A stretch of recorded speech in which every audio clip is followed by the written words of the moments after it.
Assalamualaikum warahmatullahi wabarakatuh. Perkenalkan saya Zulfa Asmi Salsabila, mahasiswi Ilmu Komunikasi Universitas Muhammadiyah Yogyakarta dengan NIM 2022 0530 127. Peserta mata kuliah Metode Penelitian Komunikasi Kualitatif tahun 2024. Pada video ini saya akan menjelaskan tentang analisis naratif. Analisis naratif. Analisis naratif adalah suatu metode penelitian di dalam ilmu-ilmu sosial. Inti dari metode ini adalah kemampuannya untuk memahami identitas dan pandangan dunia seseorang dengan mengacu pada cerita-cerita atau narasi yang didengarkan ataupun tuturkan di dalam aktivitasnya sehari-hari.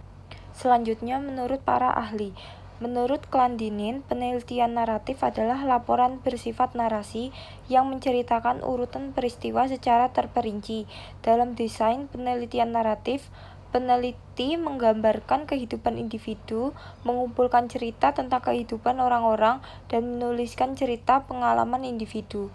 Selanjutnya, menurut Webster dan Metrova, naratif adalah suatu metode penelitian di dalam ilmu-ilmu sosial. Inti dari metode ini adalah kemampuannya untuk memahami identitas dan pandangan dunia seseorang dengan mengacu pada cerita-cerita narasi yang ia dengarkan ataupun tuturkan di dalam aktivitasnya sehari-hari.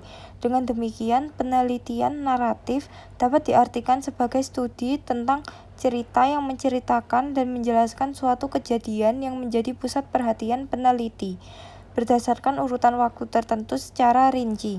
Cerita ditulis melalui proses mendengarkan dari orang lain atau bertemu secara langsung dengan informan melalui wawancara. Selanjutnya, karakteristik penelitian naratif. Yang pertama, pengalaman individu. Pengalaman yang dimaksud, pengalaman pribadi dan pengalaman sosial. Penelitian naratif berfokus memahami pengalaman masa lalu individu dan bagaimana pengalaman itu memberi kontribusi pada pengalaman masa sekarang dan masa depan. Yang kedua, kronologi pengalaman.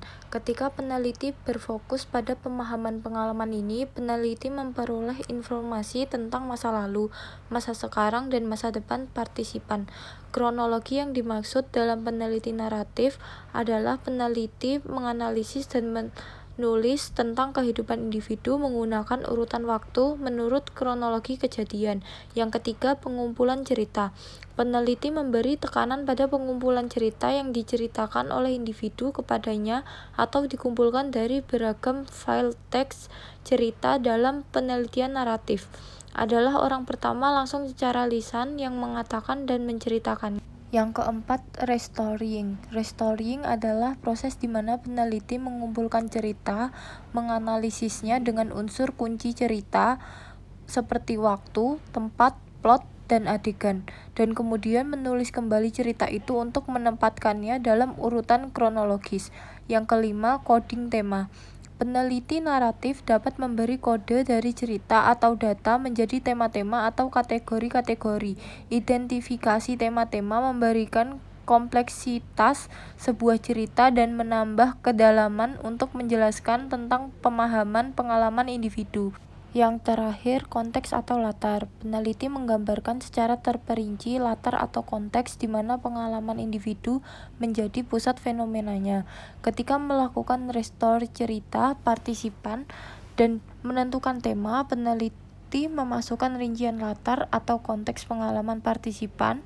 Latar atau setting dalam penelitian naratif boleh jadi teman-teman, keluarga, tempat kerja, rumah, dan organisasi sosial atau sekolah. Selanjutnya, komponen analisis naratif. Yang pertama, plot. Menganalisis rangkaian peristiwa dalam narasi dan bagaimana peristiwa-peristiwa tersebut dihubungkan. Alur cerita dapat mencakup konflik, krisis, dan resolusi yang membentuk struktur naratif. Yang kedua, karakter. Menganalisis karakter dalam cerita termasuk protagonis, antagonis, dan karakter pendukung. Memahami motivasi, tujuan, dan hubungan antara karakter dapat memberikan wawasan tentang dinamika naratif. Yang ketiga, tema. Menentukan tema utama dan motif berulang dalam narasi. Tema adalah ide sentral atau pesan yang disampaikan oleh cerita, sementara motif adalah elemen berulang yang membantu memperkuat tema tersebut. Yang keempat, pengaturan waktu dan tempat. Memahami bagaimana waktu diatur dalam narasi, termasuk penggunaan kilas balik atau flashback dan kilas maju atau flash forward. Pengaturan waktu dapat mempengaruhi cara cerita diinterpretasikan. Yang kelima, gaya bahasa. Memeriksa penggunaan bahasa, gaya penulisan, dan teknik naratif lainnya. Ini termasuk analisis retorika, metafora, simbolisme, dan dialog yang digunakan untuk menyampaikan cerita. Yang keenam, sudut pandang.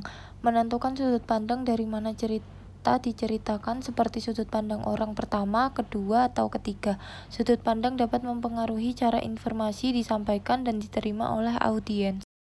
Demikian penjelasan dari saya, kurang lebihnya mohon maaf. Wassalamualaikum warahmatullahi wabarakatuh.